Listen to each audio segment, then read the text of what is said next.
तर अब यो छवि ओझा र शिल्पा पोखरेलको जुन अब डिभोर्सको कुरा त उहिलेदेखि चलेको होइन, बल्ल अहिले आएर लगभग अब सकिएको जस्तो छ। छवि ओझाले कति लगभग 4-5 करोडको घर दिएर उनी चाहिँ फेरि भाडामा बस्न थालेका छन् भन्ने कुरा आएको छ। तपाईँ सुन्नुभयो होला होइन, के भन्नु छ तपाईँ? निर्माणाधीन फिल्म मङ्गलमको भव्य तयारी गरिरहेका छविराज ओझाको बहुचर्चित डिभोर्स केस अहिले टुङ्गिएको छ। उनको चौथो पत्नी शिल्पा पोखरेल नायिका पनि हुन्। उनीसँगको डिभोर्स केस विगत केही वर्षदेखि अदालतमा थियो। माना चामल अंश मुद्दाको केस त्यो तपाईले भने जस्तै गौरीघाटको सुविधा सम्पन्न महँगो झन्डै 3 तलाको 5 आनामा 5.5 आनामा रहेको घर दिइसकेपछि यो केस टुङ्गिएको छ र उनीहरू वैधानिक रूपले अब पति पत्नी भएनन्। अब यसको लागि छवि ओझाले थुप्रो पापड बेल्नु पर्यो, शिल्पा पोखरेलले पनि निकै मेहनत गर्नु पर्यो। अब छवि ओझाको जिन्दगी नै फिल्मी भयो क्या। उनको वैवाहिक जीवन, उनको रिलेसन यसलाई लिएरै एउटा कथानक चलचित्र बन्नी भयो यहाँ। अब नेपाल प्रेसको दाबीलाई पत्याउने हो भने त प्रत्येक नायिका जस्ता उनले डेब्यू गराए हैन, 2 नायिका उनको जीवनमै जोडिए। जस्तो हिरोबाट रेखा थापालाई उनले इन्ट्रोड्युसिङ गराए, अब हिरोको हिरो उनी नै बनिदिए। उनीहरूको सम्बन्ध ठिकठाक चल्दै थियो, बच्चा भएन के भएन हैन। पछि 73 सालबाट लफडा सुरु भयो हैन, 72 सालबाट लफडा सुरु भयो। 73 मा त उनीहरूले डिभोर्सै गरे, उनीहरू औपचारिक रूपमा छुट्टिए। अब भनिन्छ रेखाको दाबी अनुसार उनले 1 कौडी नलिकन त्यहाँबाट डिभोर्स दिइन्, त्यो सम्बन्धबाट बाहिर आइन्। तर कतिपय छवि ओझा र रेखाका निकटस्थहरूले चाहिँ 65 लाख रुपियाँ यो वा त्यो रूपमा रेखा थापाजीले लिनुभएको थियो भनेर भन्छन्। अब यो कुरा सत्य हो होइन मलाई थाहा छैन।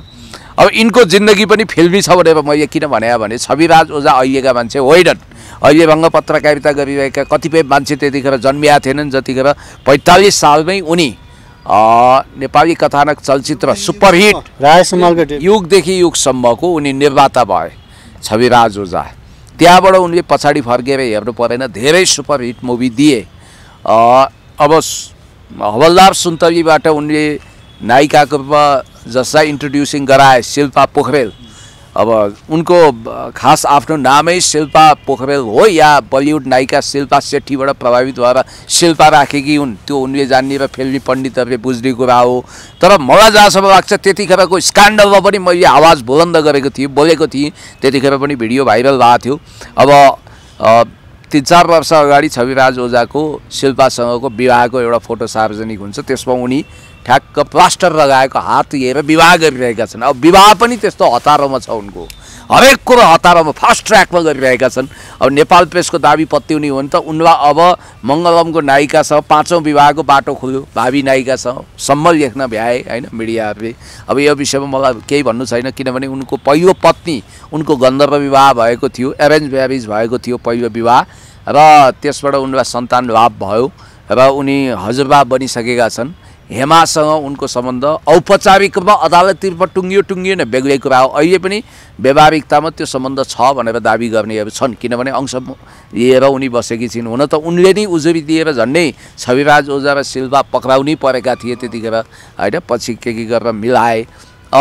त्यसपछि उनले गीताञ्जली सुनवार भन्ने उनकै फिल्मको नायिका, 3 नायिका त उनले आफ्नै फिल्मबाट नाता फिल्ममा ब्रेक दिए कि गीताञ्जली सुनवारसँग उनले पहिला लिभ इन रिलेसन राखे, पछि विवाह नै गरे। गीताञ्जली तर्फबाट जन्मिएको एउटा छोरो अहिले रिहेबिलिटेसन सेन्टरमा छन् भन्ने सुनिन्छ।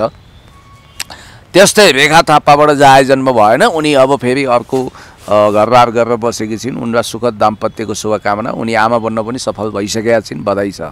अब यतापट्टि हेर्ने हो भने शिल्पाबाट कुनै बच्चा त भएनन्। 76 सालमा आएर यिनीहरूको द्वन्द्वको आगो भड्कियो, एकदम दन्दनी बल्यो। त्यतिखेर शिल्पाले कानको जाली फुट्ने गरी छविराज ओझाले मलाई प्रहार गरे, घरेलु हिंसा भयो, म अत्याचारमा परेँ भनेर रुँदै अदालत गुहार्न पुगिन् र त्यो मुद्दा निरन्तर थियो। उनले करोडौं रुपियाँ क्लेम गरेकी थिइन्। छविराज ओझाले 10 करोडको ऋण देखाएका थिए।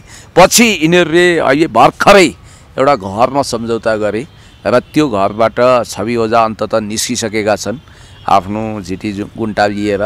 र त्यो घरमा अहिले शिल्पा पोखरेल छन्। अब शिल्पालाई नानाभाती गाली गर्नेहरू सामाजिक सञ्जालमा मैले देखेको छु, सम्पत्तिको लागि ताकेको, करियरको लागि प्रयोग गरेको भनेर। हो, मलाई लाग्छ चाहे रेखा थापासँग होस् चाहे शिल्पासँग छविराज ओझाको अलिक अस्वाभाविक विवाह भयो। जस्तो रेखा थापा नेपाली सिनेमामा जम्न चाहन्थिन्, उनी निकै महत्त्वकांक्षी थिइन्, उनले हिरोमा ब्रेक पाइन्। हिरोको उनको हिरो असली हिरो राजेश हमाल नभएर छविराज ओझा भइदिए। अब के भयो भने निर्माता पनि सेफ जोनमा बसे जस्तो, आफ्नै घरको नायिका भइसकेपछि होम प्रडक्सनमा हरमा पैसा चुक्ता गर्नु परेन, त्यो एउटा कम्फर्ट जोन उनले खोजे। दोस्रो चाहिँ रेखालाई पनि सोसियल सेक्युरिटी भयो, आफ्नो होम प्रडक्सनमा खेल्न पाइन्, उनको चरित्रमा कसरी औँला उठाउन पाएनन्, त्यो उनलाई सेक्युरिटीको कुरा पनि भयो र करियरको कुरा पनि भयो। त्यसकारण अलिकति उमेर फरक भए पनि, विभिन्न कन्ट्रोभर्सी भए पनि उनले छविराजलाई आफ्नो पति बनाइन्, तर त्यो सम्बन्ध धेरै वर्ष सुमधुर भएन। अब यता शिल्पा पनि कलिउडमा सङ्घर्षरत थिइन्, उनले राम्रो ब्रेक पाएकी थिएनन्, उनलाई सोलो नायिका बन्नु थियो, त्यसको लागि गडफादर बनेर निस्किएको छविराज ओझा र छविराजले उनलाई हवलदार सुन्तलीबाट ब्रेक दिएपछि उनले पछाडि फर्केर हेर्नु परेन। रेखा थापा जस्तै अनुहार भएको नायिका उनलाई खोजी थियो, त्यो शिल्पामा टुङ्गियो। अब रेखाले चाहिँ बरु छविको प्रशंसा गरेको देख्छु म ठाउँ ठाउँमा, होइन, छविराज ओझा पर्फेक्सनमा छन्, उनी राम्रा मान्छे हुन् आदि इत्यादि भनेर। गीताञ्जली त हातपात त्यानी गरिन्, किन हो कसो हो त्यो थाहा छैन हामीलाई, होइन, उनीप्रति हार्दिक श्रद्धाञ्जली। अब यतापट्टि शिल्पा चाहिँ अलिकति कठोर जस्तो देखिएको छ छविराज ओझालाई, उनले उपयोग गरेको आरोप लाए पनि, सम्पत्तिको लागि होस् या करियरको लागि, त्यो लाए पनि यथार्थ त्यस्तो होइन होला। किनभने पहिलो कुरो त छविराज ओझा र शिल्पा पोखरेलको दाम्पत्य जीवन बन्नै सक्दैन थियो। अब नराटी भन्दा झन्डै बाउछोरी उमेरकै भनौँ वा काका भतिजी उमेरको, होइन, अङ्कल भन्नुपर्ने उमेरको मान्छेलाई पति वरण गरेपछि समस्या त पर्ने नै भयो, त्यो टेन्सन भयो। हुन त हेर्नुहोस्, रूपक मर्डोकले आफ्नो नातिनी उमेरको षोडशीसँग विवाह गरे, होइन, मिडिया टाइकुन अमेरिकाका। यस्ता अनगिन्ती घटनाहरू छन्। अब अहिले आएर छविराज ओझा टाट पल्टिएका त होइन होलान्, उनी अझै पनि धनाढ्य नै होलान्, तर उनले आफ्नो सम्पत्तिको महत्त्वपूर्ण हिस्सा चाहिँ शिल्पाको नाउँमा गरिदिए। जस्तो शिल्पाले भनौँ न, अब के भन्छ उनले, अब यो जति बेला त कानको जाली फुट्ने गरी हाने भन्ने बेलामा ठुलो हङ्गामै भएको थियो, होइन।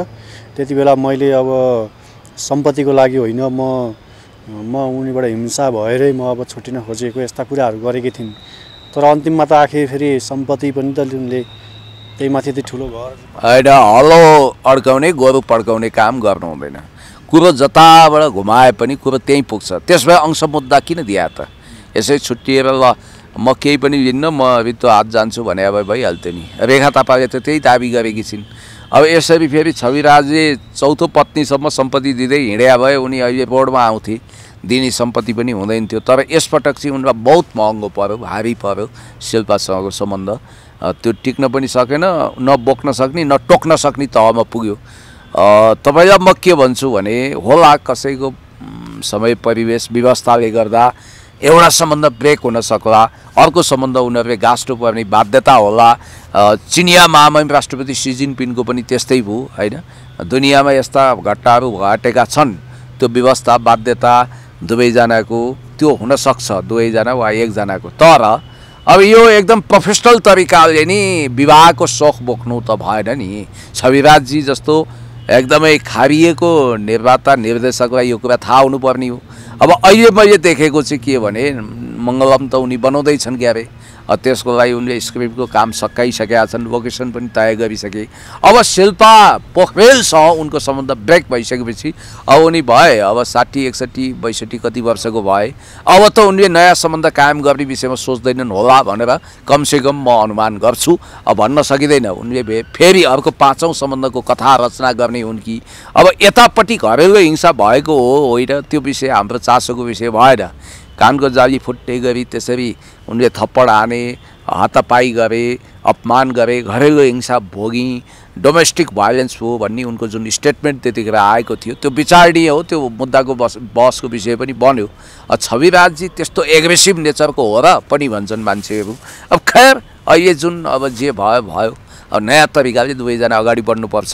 मलाई जस्तो लाग्छ शत्रुता गर्नु हुँदैन। अब रेखा थापासँग त उनको बेस्ट फ्रेन्डकै सम्बन्ध जस्तो लाग्छ मलाई छविराज ओझाको नराम्रो छैन। तर यता शिल्पासँग चाहिँ पानी बाराबार हो कि जस्तो पनि देखिन्छ। अब मनमा तुस पनि के हुने भने त्यत्रो घर मैले बनाएँ भन्ने उनलाई छ होइन। अब जे होस् त्यत्रो घडेरीको त्यत्रो घर भन्ने कुरा आयो, महँगै ठाउँमा छ। तर अब छवि ओझा पनि त फेरि सुकुम्बासी नै भएका त छैनन् होला होइन।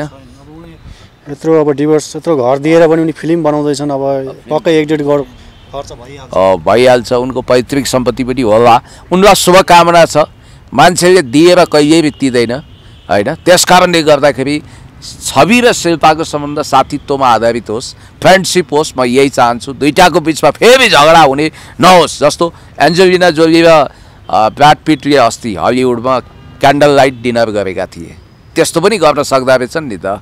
अब हामी कहाँ चाहिँ त्यो कल्चर छैन। छुट्टिसकेको जोडीले पनि त त्यो खालको सेलिब्रेसन गर्छन्।